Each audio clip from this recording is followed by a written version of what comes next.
All right, back to our top story today. The U.S. Attorney General announcing federal action charges against 4 current and former LMPD officers for their role in the police raid that killed Breonna Taylor. This morning, the FBI arrested the officers. Brett Hankison, Joshua Janes, Kelly Goodlett, and Kyle Meany are all facing federal civil rights charges. Taylor was shot and killed during an LMPD raid at her apartment in March of 2020. Janes and his partner Kelly Goodlett are both facing conspiracy charges for lying in the affidavit used to get the search warrant for Taylor's home.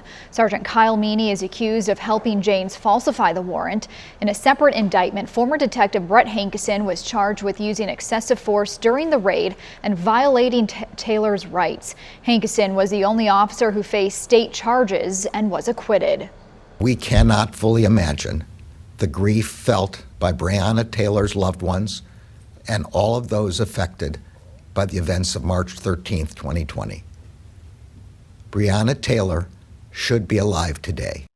LMPD has already fired Janes and Hankison. The department said today it's in the process of firing Goodlett and Meany. The Breonna Taylor case left a scar of mistrust on policing for many in Louisville, and not many weeks go by without her name back in the news. Today, WDRB's Valerie Chen takes a step-by-step look at this case, from her death to today's federal charges for officers and their arrests. March 13, 2020. LMPD raids Breonna Taylor's apartment on Springfield Drive. Walk straight back, girl. Taylor is shot 5 times.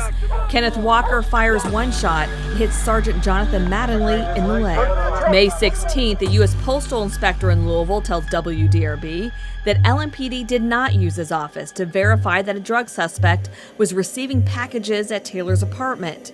That was one of the factors listed in officers' request for a no-knock warrant for her home. May 20th, the Breonna Taylor investigation is turned over to Attorney General Daniel Cameron and the FBI. May 28th, the first night of protests hitting the streets of downtown Louisville.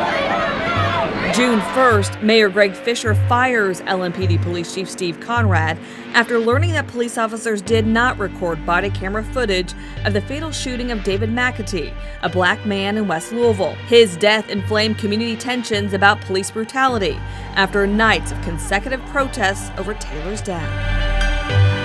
June 10th, Detective Joshua Janes, who applied for a no-knock warrant on Taylor's apartment, is placed on administrative reassignment.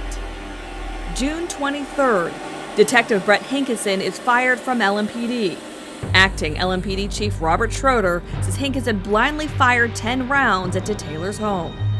September 23rd, a Jefferson County grand jury indicts Hankison on 3 felony counts of wanton endangerment.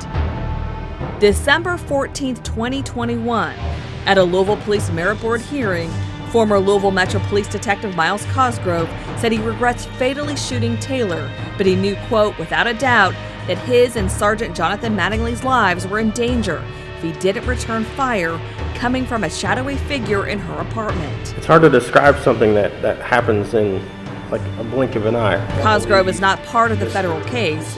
The FBI determined he fired the shot that killed Taylor.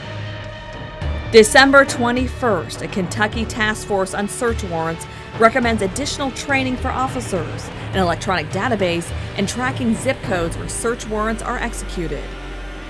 March 3rd of this year, Hankison was acquitted on state charges. And that brings us to August 4th. 4 former and current Louisville police detectives are charged in the Breonna Taylor raid for federal civil rights violations.